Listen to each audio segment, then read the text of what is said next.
महाराष्ट्र राज्य केमिस्ट असोसिएशनची कार्यकारिणी जाहीर.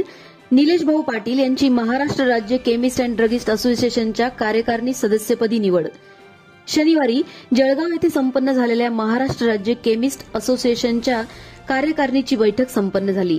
त्या बैठकीत निलेश पाटील यांची महाराष्ट्र राज्य केमिस्ट अँड ड्रगिस्ट असोसिएशनच्या कार्यकारिणी सदस्यपदी निवड करण्यात आली.